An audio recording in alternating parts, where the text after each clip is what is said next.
Begin from the Volta region, where the Anglo Traditional Council is worried not enough relief items is being sent to victims of this week's tidal waves across communities in Keta and Loga towards Jita. Inhabitants and Todbi Bojo, the third, leading an inspection team from the Awamefia, tell Roland Wilker promises from regional district heads and NADMO officials for relief items have not been forthcoming. Thousands of residents seem to be reeling from the difficulties of having waters from the tidal waves still coming into their homes. Well, because the waters are taking time to recede, it also means that they still will not have access to good habitation, that is a place to lay down their heads at the end of the day. But more so is how small the little relief that they're expecting from the National Disaster Management Organization will trickle in. They brought the items only rice than some things. They told us that it's NGO which has given us that, so the government says come. They gave me Gary and a beef and corned beef and remain 110, something like the chew. We do know that when you take into cognizance the difficulties that these residents find themselves, then the Traditional Council, after making a number of stops in these affected areas, will be asking the question whether the relief items are coming in as fast as possible. It's very worrisome. That's why I said immediate help. Whatever help, emotionally, materially, and long-term investment, capital investment to solve this problem once and for all.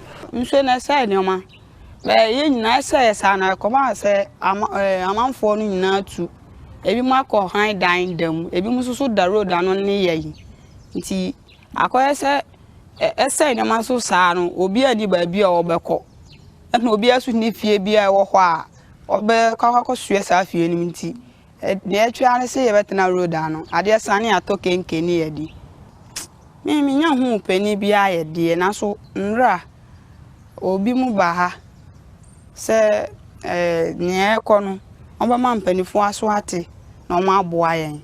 The residents want a lot of intervention to come in before they find themselves in the doldrums, and then also not having access to the needed relief items that were earlier promised.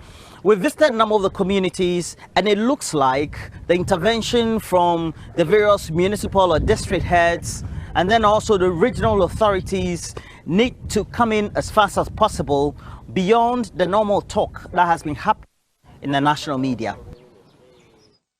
A worrying development there. In fact, we're going to keep the steam on this in our subsequent bulletins, because NADMO itself suggests 20% of the affected victims have been taken care of. But away from the Director General of the AIDS Commission, Steve Echahene, is saying criminalizing LGBTQI plus activities as proposed in that's Human Sexual Rights and Ghanaian Family Values Bill will trigger a public health crisis in HIV response, as members of that community will go underground. He was making a presentation on the first day of the public hearing on the proposed bill. The Committee for Constitutional, Legal and Parliamentary Affairs allotted 20 minutes per presentation. The AIDS Commission, neither for or against the passage of the bill, made a case for public health. Donor funding for the HIV response covers HIV and TB services for men who have sex with men and transgenders. These health services have nothing to do with the activities the bill seeks to prescribe, but may be construed to be if the bill is passed in its current form. Donors will withdraw their funding if they are criminalized by this bill. HIV program is largely funded by donors, and the withdrawal of their funds will certainly jeopardize the HIV response. The Pentecostal and Charismatic Council, the Church of Pentecost and the Advocates for Christ group recommend the passage of the bill embrace all its current provisions. They based their position on religious convictions and the protection of children and youth, while Speaker for the Pentecostal and Charismatic Council, Apostle Ofori Kurango, cautioned lawmakers to consider the position of the electorate in deciding this matter. I'm not the prophet of doom, but I'm here to predict what will happen if Parliament decides to do other things. I'm not trying to fault Parliament because Parliament is quiet somewhere. But as you get the mood of the nation, you realize that the nation is prepared for the passing of this law. So Parliament should take note of the mood of this nation. There's a pent-up anger imposed in the people, and they are waiting for how this bill will be handled. And we are praying with Parliament. Other groups, such as the CDD and the Group of Concerned Ghanaian Citizens, petitioned against the passage of the bill. Executive Director of the CDD, Professor H. Kwesi Prempeh, says taking a stand on faith limits objectivity. This is why it's difficult to have arguments with persons of faith whose arguments do not lend themselves to alteration based on logic. Right? If it's based on your faith, then fine. But if you claim that it is not your faith that is driving you, but it's some secular argument like public health, then you should be willing to listen to the data that is provided. You should be willing to listen to alternative arguments that expose your public health rationale as either preposterous or unsupportable. On its first day, 12 out of 18 members of the committee were present at the hearing, while 7 out of 10 petitioners addressed the House. And your direction for us as a people and as a nation. We thank you because you. Meanwhile, Boku Central MP Mahama Yariga has cautioned the public to desist from branding members of parliament as pro or anti-LGBTQI based on their submissions at the public hearing. People have different issues with different provisions of the bill. So don't say somebody has an issue with a particular provision of the bill and therefore he's gay and lesbian. And I don't think that approach will help, because trust me, those who say, oh, if you're an MP and then you don't support this bill, you lose elections. People have been losing elections since, Adam time, even when this bill was not before Parliament. So it's not supporting this bill or being against it that will make you lose an election. So some provisions of the bill, some MPs will definitely be against it. Other provisions they will support. Are you getting the situation? That should not categorize them as being pro-gay or anti-lesbian or anything. They just feel that some provisions, because the Constitution is our benchmark.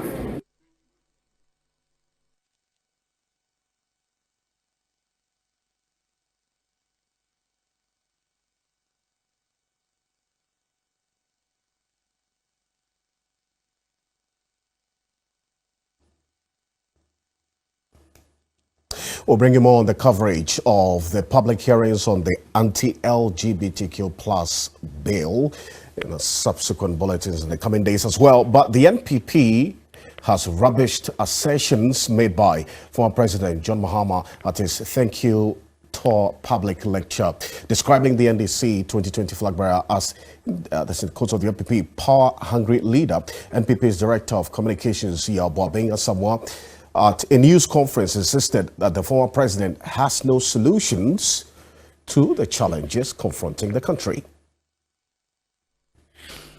Touching on 4 key areas the former president accused the incumbent government of failing, Yabuabeng Asamoah insisted that John Mahama did not have any better solutions to offer Ghanaians. Former President John Mahama and the National Democratic Congress is not the alternative, and we cannot continue to say that enough.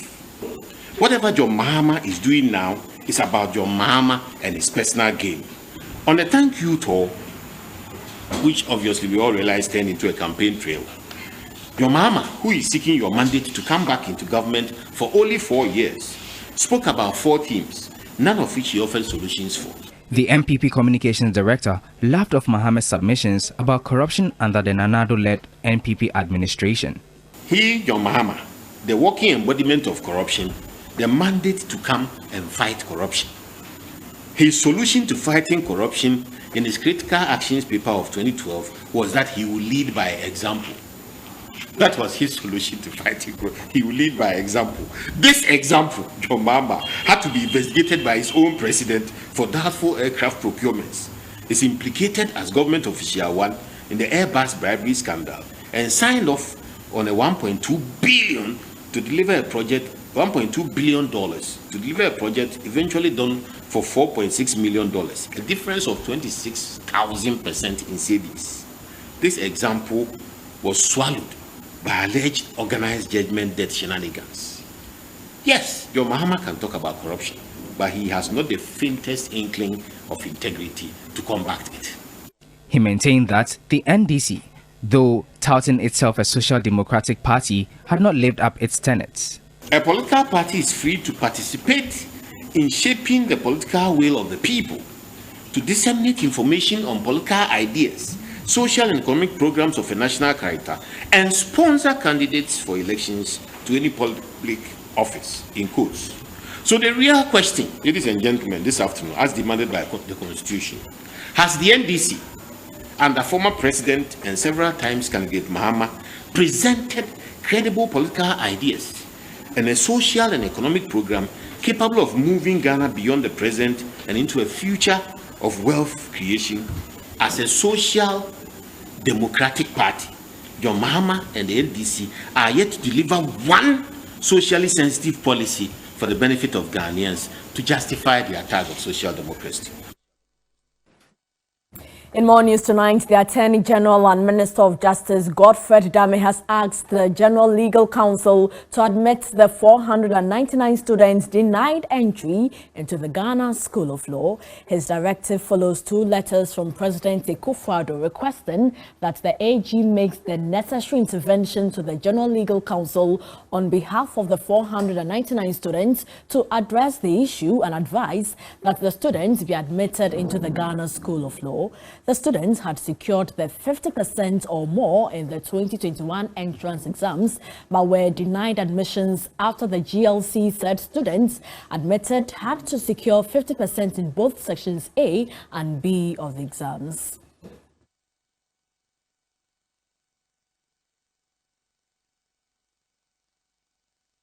Well, so the Attorney General, Godfrey Dame, in this 4-page letter to the General Legal Council, says he derives his powers from Section 15 of the Legal Professions Act 1960, Act 32. And let me just take you through snippets of what he talked about in that particular document. And first off, he's saying that he has observed that perceptions of a lack of transparency and doubts about the integrity of the admission process has been created by the manner in which the admission processes were handled this year.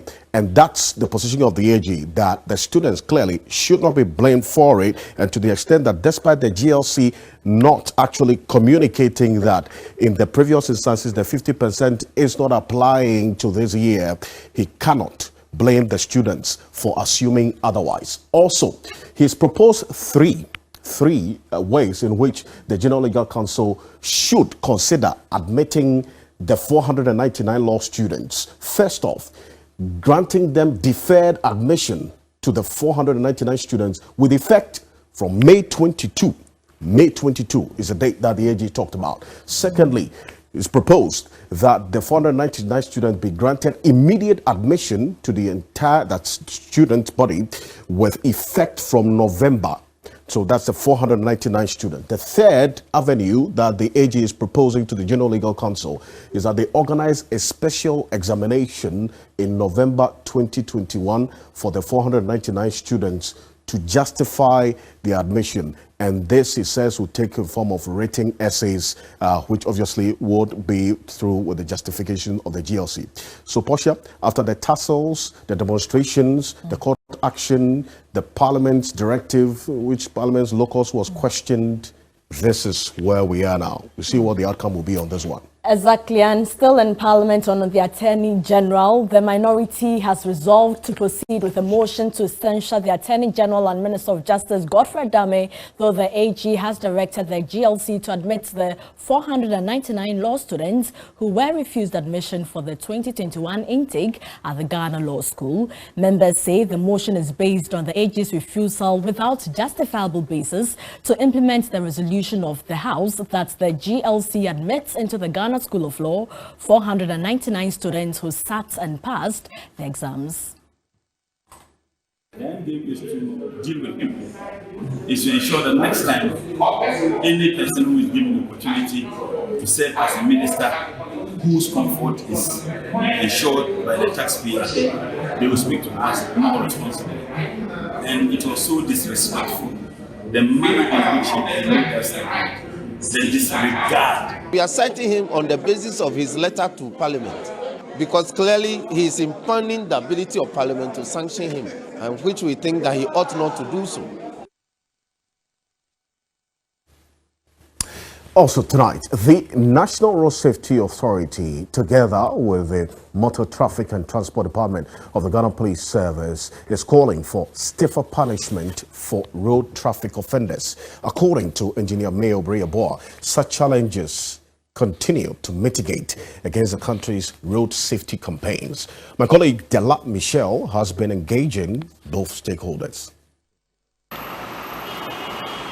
What do you say about the level of prosecution when it comes to road accidents in the country? The issue is not about prosecution. As for prosecution, we have been doing lots and lots of prosecutions and gotten fines, various fines, but it seems that the fines are the problems. I think the fines are not deterrent enough. So they are able to pay their fines and they go away. So most often than not, we process our cases and we send it to the law court. But that's where our duty ends. At this stage, the courts of the nation will have to carry the rest of the procedures and processes. And most often than not, what we realize is that the fines are not deterrent enough. That is why the spate of road traffic accidents is increasing at this level. Engineer Mary Briaboa, how is the National Road Safety Authority now going to make sure that these charges, even prosecution, is made to be a form of a warning? This issue about people flouting the law and nothing being done to them, and once the police now have their gadgets, be able to trace individuals who flout the law, they will go after them. And we are with them now as they go every day to various parts of the on various roads. We are with them to ensure that people sometimes think that probably the police may be taking one or two things from them, but we are there with them and nothing of that sort is happening. The trust for MTTD and even police personnel on the road is decreasing daily. In fact, the giver is also liable. So if you do not give out to the police and you accept that you should be prosecuted, then I think we will not be seeing this thing on our roads. We are not supposed to give anybody anything on the road. And I'm sure now that the police are going IT, some of these things will be seen. In fact, even from our end, we've made it very clear to our inspectors that if anyone is caught to have received anything from anybody so that that person is not prosecuted, that person, you should find yourself out. We have been engaging with Engineer Mary Obrey-Yaboa. She's the Director General of the National Road Safety Authority, and of course we've also heard from Superintendent Dr. Sasu Mensah, who is with the MTTD. It's a form of transportation common in Ghana's middle and northern belt. It's cheap and happens so it doesn't take out much time. Creating jobs for people across the Ashanti, Bono East and northern regions. Through this motto, I got married. But with conversations around the legality or otherwise and the increasing accident fatalities, what is the future of tricycle transport? The majority of the cases that we are receiving are from those type of transport. We receive about 5 cases a day. Are there safer options for the thousands of residents in these areas? We all agree that sometimes the users or the drivers of these yellow are children. They are supposed to be in school. They are not in school. That is an issue that we have to deal with. Kamla Dum in TV3's latest assignment is on the road to explore the good, the bad and the ugly side of tricycle transport along Ghana's middle and northern belt. The Tricycle Nightmare, Part 1, 9:30 p.m. Tuesday, November 16, 2021 on TV3 and across all social media platforms at TV3 Ghana. So make a date Tuesday, November 16, 9:30 p.m. here on TV3. We bring you the first part of Komladom's Tricycle Nightmare. Can't wait to watch this. Claiming lots of lives, and indeed, as we highlight these. So make a date is Tuesday, 16 November, 9:30 p.m. But away from that, more than 2,000 pigs in several farms in the Jesu municipality of the Ashanti region have been killed after they tested positive for the African swine fever virus, also known as swine fever. The virus is a highly contagious hemorrhagic disease that affects domestic and wild pigs. Here's a report by Benjamin Edo. The first case was reported about 3 weeks ago. It is the first time the municipality has been hit by the outbreak after some farmers complained of several deaths of the animals, which necessitated testing. Although the disease cannot be transferred to humans, it is one of the most severe and a threat to pig production. The current situation has dampened efforts of members of the Jesu pig farm cluster. It's unfortunate that the last 3 weeks we observed some strange thing here among our animals. You come and then you see that the animal is in the pen, it's not active, it's not trying to eat. With my 7 to 8 years experience, I've never met this kind of temperature, body temperature before. Very hot, extremely hot. Within 3 days after that observation, you see the animal dying. So when we reported to the vet officers, they came initially, do their own assessment and then gave some medication. It was confirmed that it's the African swine fever. The farmers are appealing for compensation and other forms of support from government.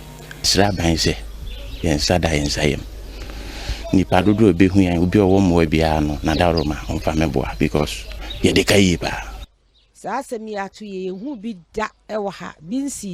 we've not witnessed this phenomenon in our community before. If affected farmers had informed us earlier, we could have controlled it. The veterinary officers at the Jesu municipality have been assessing the farms in the area. So far, since that confirmation, a lot of farmers have been affected.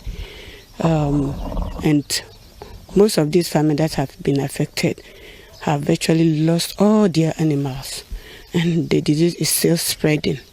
We are doing all that we can by educating the farmers, those who are not affected, to be very careful of where they pick their feed, where to buy animals, and not to go to those farms that are affected. The disease had no cure, and the only preventive measure is to ensure that infected pigs and pork products from the affected communities are not allowed out of the communities. To help control the spread of the virus, farmers have to restrict the animals from movement.